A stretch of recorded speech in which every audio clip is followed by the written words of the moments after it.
Again, thank you for being here this morning, especially if you're a guest with us. We're glad you're here and hope that our time together is encouraging to you. We'll be looking in Matthew chapter 2 this morning, and I'm going to be reading from the text rather than putting up slides for this particular reading because it's rather lengthy, and I'd like for you to follow along if you'd like to. There's a note page if you have that and would like to take notes for future use or help you concentrate as we go through the lesson. It's useful, I hope, to you. And I hope you notice the title is The Star Trek, not just Star Trek. Star Trek's a fun show. William Shatner was fun. Somebody said that we should have put my face on William Shatner. That would have been a lot more fun. So maybe we should have done that. But we're going to boldly go where at least two men went before as we follow the star to Bethlehem and to the house where Jesus was at this particular time. Matthew chapter 2, starting at verse 1. Now when Jesus was born in Bethlehem of Judea in the days of Herod the king, behold, wise men from the east came to Jerusalem, saying, Where is he who was born King of the Jews? For we've seen his star in the east and have come to worship him. When Herod the king heard this, he was troubled, and all Jerusalem with him. And assembling all the chief priests and scribes of the people, he inquired of them where the Christ was to be born. They told him, In Bethlehem of Judea, for it is written by the prophet, And you, O Bethlehem, in the land of Judah, are by no means least among the rulers of Judah. For from you shall come a ruler who will govern my people Israel. Then Herod summoned the wise men secretly and ascertained from them what time the star appeared. And he sent them to Bethlehem, saying, Go and search diligently for the child. When you have found him, bring me word that I too may come and worship him. When they had heard the king, they went their way, and lo, the star which they had seen in the east went before them till it came to rest over the place where the child was. When they saw the star, they rejoiced exceedingly with great joy. And going into the house, they saw the child with Mary his mother. They fell down and worshipped him. Then opening their treasures, they offered him gifts, gold and frankincense and myrrh. And being warned in a dream not to return to Herod, they departed to their own country by another way. Then we have the dream that Joseph has, where the angel warns him not to stay, but to take Jesus to Egypt. And in fact, he ends that little section with Jesus fulfilling the prophecy, Out of Egypt I've called my son. And then we have the massacre of the infants in the area of Jerusalem, the boys who were 2 years old and younger. I intentionally did this lesson after Christmas. And, for the millionth time, we don't know when Jesus was born and so on, but we remember the birth of Jesus at the Christmas time and all of that. You know all the implications of Christmas. But this incident happens sometime after the birth. And I know in all the nativity scenes that we see around, we always have the wise men included in that nativity scene at the manger where Jesus is placed after his birth, and that's probably not accurate. Probably this may have been as much as 2 years after the birth of Jesus before the wise men come and bring their gifts to him. And some have speculated that maybe these gifts, the gold, the frankincense, and the myrrh, actually funded his trip to and from Egypt. Maybe that's why they came, so that God could take care of Joseph and Mary and Jesus and get them to and from Egypt, and again fulfill the prophecy about Jesus being called out of Egypt. This story of the wise men and their journey with the star, or the Star Trek, this story really says something for all of us. You and I are in this story. And there are representatives of us in the story. The wise men are one group, The religious leaders of Jerusalem, another group, and Herod is another. So who are we in this story? As we begin, we notice that the wise men were committed to finding Jesus. The first group of people that we want to think about this morning and ask ourselves, are we in this group? Are we committed? In chapter 2, again, verses 1 and 2, after Jesus was born in Bethlehem of Judea in the days of Herod the king, the wise men from the east came to Jerusalem, saying, "Where is he who's been born King of the Jews? We saw his star when it rose and have come to worship him." Now, we're not sure who the wise men were. There's a lot of speculation about who these men possibly could have been. Were they Gentiles from the area of Babylon or somewhere in the east that have come? God maybe gave them a revelation and they came to Jerusalem and then to Bethlehem. Were these wise Gentiles, astrologers, astronomers, coming to find this King of the Jews? Maybe. Maybe, as some have speculated, that they were descendants of the sons that Abraham sent away after he marries Keturah. Sarah dies, Abraham marries Keturah, he has sons with Keturah and concubines, and then he gives them gifts, these sons gifts, and sends them to the east. Maybe these are descendants of those sons that Abraham sent away, and they come back to kind of a family reunion. Another possibility is that these were wise students of Scripture in Babylon. Back when the Babylonian captivity occurred, the Jewish people were taken out of Israel, out of Jerusalem, and brought to Babylon for 70 years. At the end of the 70 years, the king allows the Jews to return home, to rebuild the temple, rebuild the walls of Jerusalem, rebuild their priesthood, and rebuild their nation. The interesting thing is, only a few of the Jewish people go back to Jerusalem, back to Israel to do that. The majority stayed behind. The majority had been there and had developed businesses, and they had homes and families and so on in Babylon, and they said, "No, we're going to stay. You all go, you rebuild, we'll be here in Babylon." And Babylon became a very important center of Judaism. Israel and Jerusalem becomes the center for worship, the center for all those kinds of activities of sacrifice in the temple and all those things. But Babylon, with the thousands and thousands of Jewish people who were there, becomes a study center, a scholars' center for Judaism. In fact, there are two Talmuds that have been written over the years. One was the Babylonian Talmud, the other was a Jerusalem Talmud, and the Babylonian Talmud is held in higher esteem than the Jerusalem Talmud, and that is surprising to us. Maybe these were scholars who lived in Babylon. Maybe they were scholars who recognized certain things, and God sent a certain star, and they perceived that star, and they followed that star from the east to Jerusalem, and then to Bethlehem, and then to the house where Jesus was. We're not sure who these men were. We understand, however, that they were devoted to and committed to finding who Jesus was. They had this unsurpassed commitment to find him and follow this star. In fact, Numbers chapter 24 says in verse 17 that a star shall come out of Judah. The star represents the picture of a Savior, a Redeemer, a Messiah. And however God made this star, maybe it was kind of like how he made the fish for Jonah. Maybe it was some special star that God created, and he used this star to move these wise men as they went to Judah, as they went to Jerusalem and then to Bethlehem, to see this star that would come out of Judah, the star, the Redeemer, the Savior. In the 2nd century, an interesting thing happened. There was a Jewish revolt against the Romans. There had been one in the 1st century, but now the final one happens against Rome in the 2nd century. A man assumes the role of Messiah. He changes his name to Simon Bar Kokhba.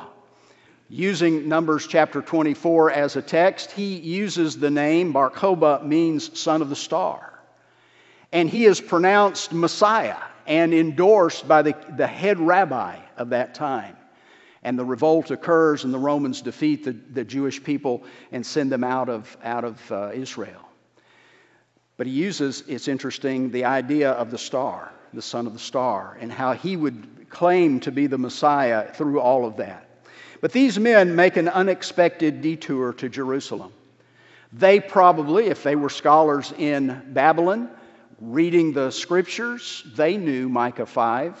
They knew that Bethlehem was the place he was to be born. But when they come to Jerusalem, they encounter Herod and they ask, where is he?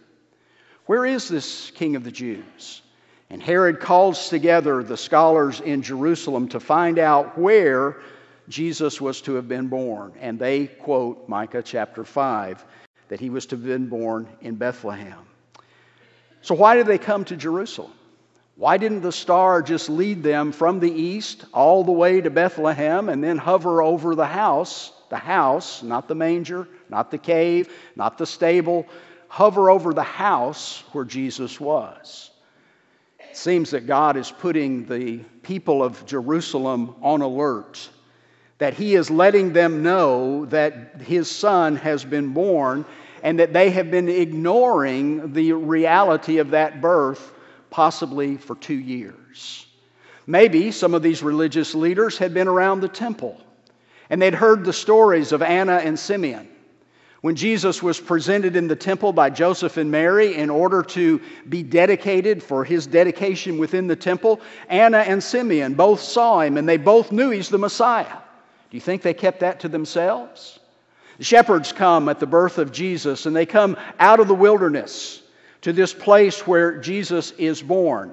And they've heard the angel, they've seen the presence of Jesus, his lying in the manger. Do you think they kept that to themselves? These stories were probably circulating, but the people in Jerusalem weren't doing anything about it. Now think about this. These wise men from the east, whether they were Jewish or Gentile, we don't know. But they may have been scholars, we don't know. But they travel hundreds of miles. They travel weeks and weeks from the place near where Abraham was from. They traveled probably the same basic route that Abraham had traveled, around the Fertile Crescent, not across the desert, but around the Fertile Crescent in order to have water so that they could make their journey all the way to Israel, all the way eventually to Bethlehem. Here is this great journey that these men go on in order to find Jesus. Hundreds of miles, months of travel, and then there are people in Jerusalem who could have traveled a day, less than a day's journey to Bethlehem to see Jesus, and they don't bother. They don't go. These wise men were committed. They were determined to find Jesus. And God tells us that when we seek him, we find him. When you search for me, he says, with all of your heart. Jeremiah chapter 29, verse 13. Seeking Jesus, finding God, finding Jesus comes when we seek him. Comes when we understand that we need to be committed in order to follow him. But there's another group of people. These are the indifferent ones. These are the religious leaders and the political leaders of Jerusalem. This is King Herod and those religious leaders that Herod calls together in order for them to tell him where the Messiah was to be born. Notice it's not about telling the wise men, it's about telling Herod. They're going to tell him where Jesus was born. And they bring together these people and he assembles the chief priests and scribes of the people, inquired of them where the Christ was to be born. They told him, in Bethlehem of Judea, for so it is written by the prophet, and of you, Bethlehem, the land of Judah, are by no means least among the rulers of Judah. Here is the prophecy from Micah. Here is the declaration that Jesus would be born in Bethlehem. They knew it, they declared it, and Herod heard it. And yet here is the indifference of people. These who were, as Amos says, at ease in Zion. And God pronounces a great woe in Amos chapter 6, verse 1, to those who are at ease, who are indifferent in Zion. In Revelation 3, Jesus warns the church of Laodicea about their lukewarmness. Because you're lukewarm, neither cold nor hot, I will spew you, vomit you out of my mouth. God has very little tolerance for indifference.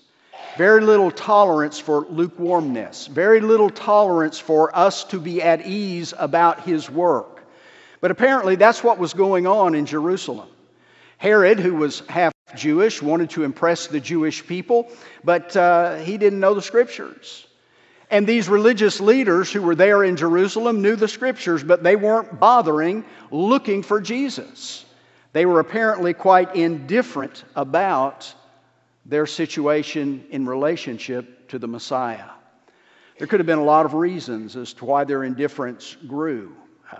A lot of it may have had just to do with selfishness. Herod was very concerned about himself and about his political interest and his wealth and all the things that went along with being king of the Jews. The religious leaders may have just been concerned about their positions and their place and what they did with the Scriptures and how they served and so on in the temple. And maybe they had grown indifferent because they were looking out for themselves. Maybe they were just familiar with what all they had around them, and the dazzle of the Scriptures had worn off over the years. If they weren't so moved by the passages that they were reading and writing as the scribes would write and rewrite the pages of Scripture. Several years ago, I attended a conference at one time in Colorado Springs, another time in Denver. I arrive in the evening, it's dark, come into Colorado Springs, and later on, a year or two later, fly into Denver in the dark.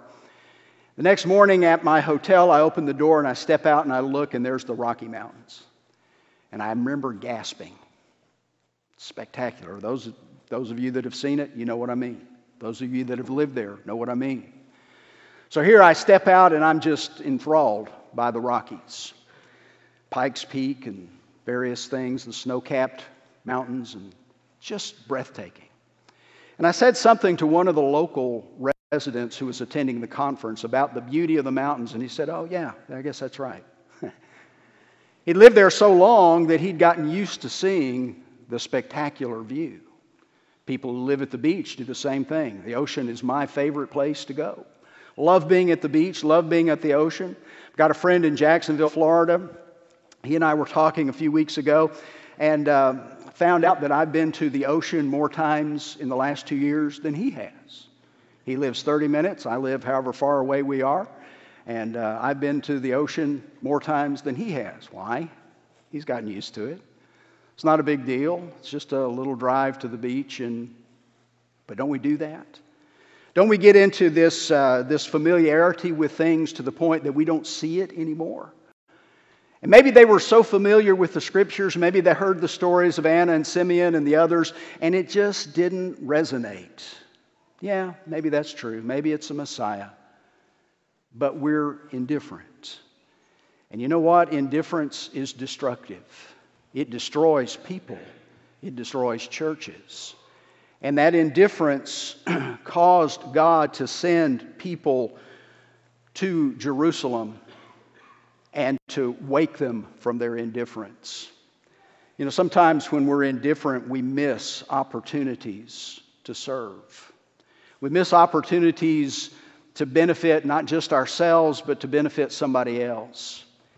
There's a story in Luke chapter 12 of a wealthy farmer who had a great crop. And he decided that he would tear down his little barns and he would build bigger barns and he would store up all of his produce and he would retire. He'd kick back. Soul, take your ease. Eat, drink, be merry. You've got it made. And God said, "You're foolish. You're a fool. Your soul is required of you this night."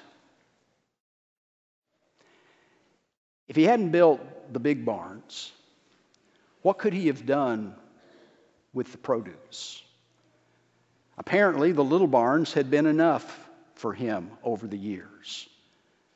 But with all that produce, with all that production that his land had brought forth, he could have served hungry people in a lot of places. But his indifference towards them and his selfishness caused him to ignore the best thing to do, and he missed an opportunity to serve. Indifference can do that to us if we're not careful. The last category is that of the antagonist. That would be Herod, of course. Herod, when he saw he had been tricked by the wise men, became furious. He sent and killed all male children in Bethlehem in that region who were 2 years old or under. This is why this could have been as much as 2 years after the birth of Jesus, according to the time that he had ascertained from the wise men. Then this was fulfilled, what was spoken by the prophet Jeremiah. A voice was heard at Ramah, weeping and loud lamentation, Rachel weeping for her children. She refused to be comforted because they are no more. It's interesting that there is much prophecy fulfilled in the birth of Jesus and around his early childhood. I've had people tell me over the years that Jesus just manipulated things in order to fulfill prophecy or to appear to fulfill prophecy. And you know, as an adult, that's a possibility. You know, we can do things as adults and kind of manipulate scenarios to where certain things fall into place like we want them to. There's a story of a very ultra-conservative rabbi in Jerusalem, and he and his followers thought he was the Messiah. And he gets to be a very old man, and they're calling him the Messiah and believed he was the Messiah. And I was told that on his deathbed, his disciples got him out of bed and put him on a donkey and rode him around Jerusalem so he could fulfill Zechariah chapter 9 about the riding the donkey.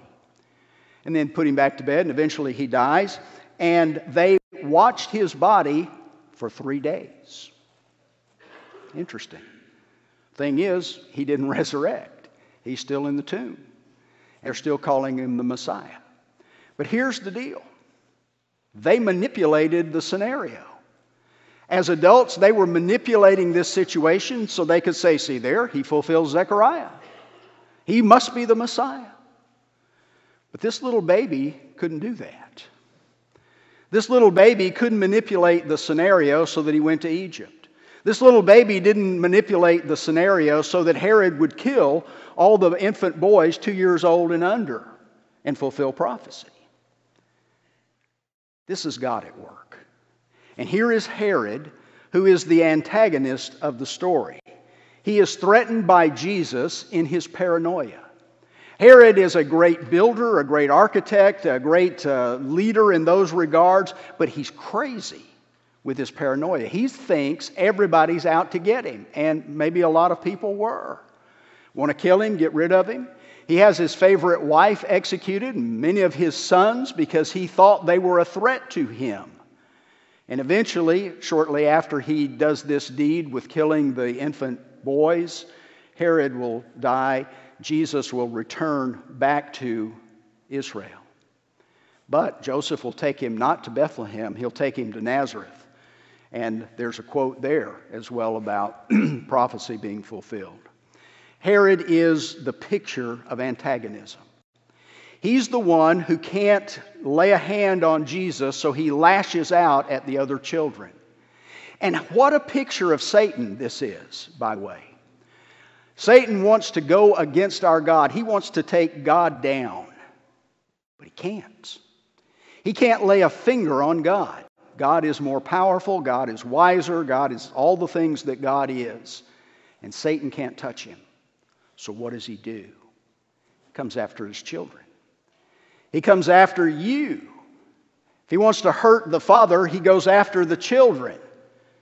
And he tries to destroy the children, which is exactly what Herod's doing. He's killing, trying to kill Jesus in this process, and he's going to kill everybody he can kill, and hopefully Jesus is in the mix somewhere.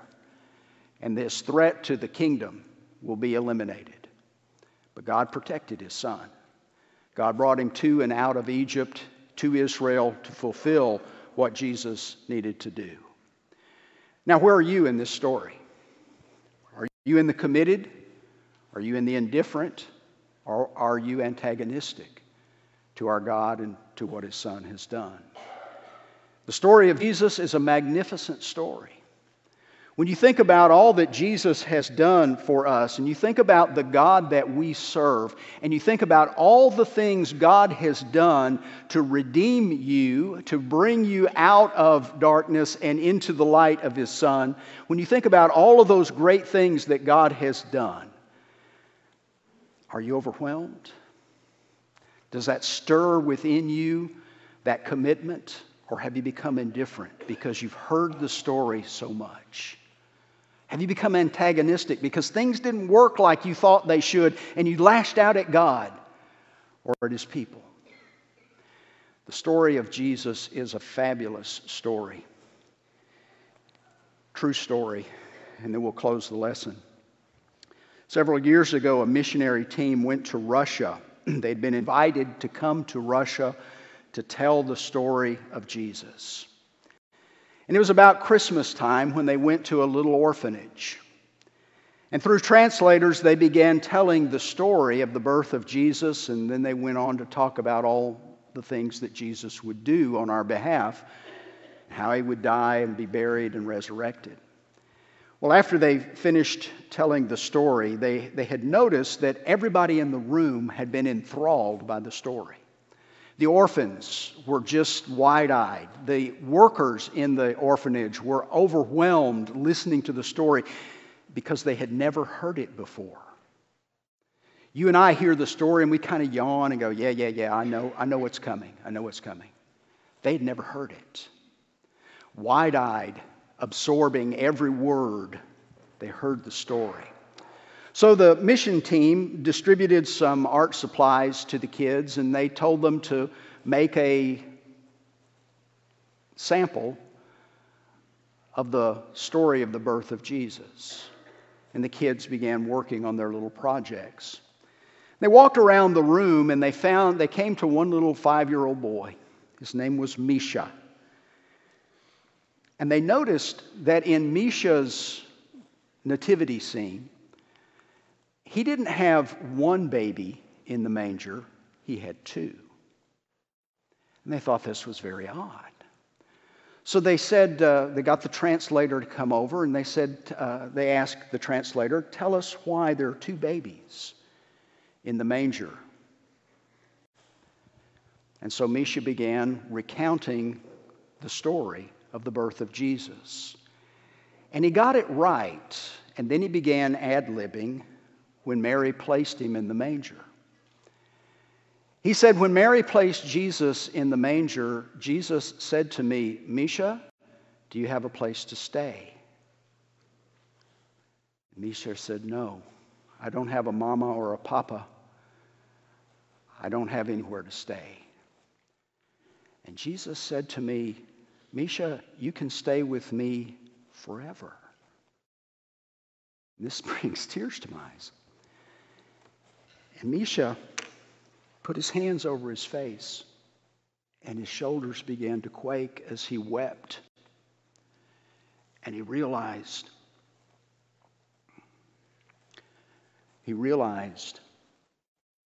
that he found someone who would never abandon him or abuse him.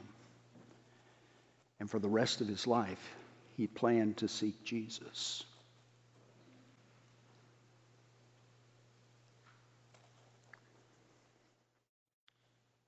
God says to you, you can stay with me forever. You can stay with Jesus. I'll never leave you. I'll never abandon you. I'll never forsake you. I'll never abuse you. But you can be with me forever. That's why Jesus came. To seek and to save the lost. That's me. That's you. And he came. Are you committed or are you indifferent? Are you committed or are you an antagonist to this story? This story is there and it's real. And these wise men came seeking the star. And it hovered over the house where Jesus and Joseph and Mary were. And they worshiped with all their hearts, with all their souls, with all their might. And they gave treasures. Where are you in the story? We're going to stand and sing an invitation song. If you've not yet committed your life to Him, we encourage you to do that. If you need prayers for some reason, we encourage you to come. You can come forward for prayers. You can go to the prayer room. So let's stand, let's sing, and if you need to come, come now.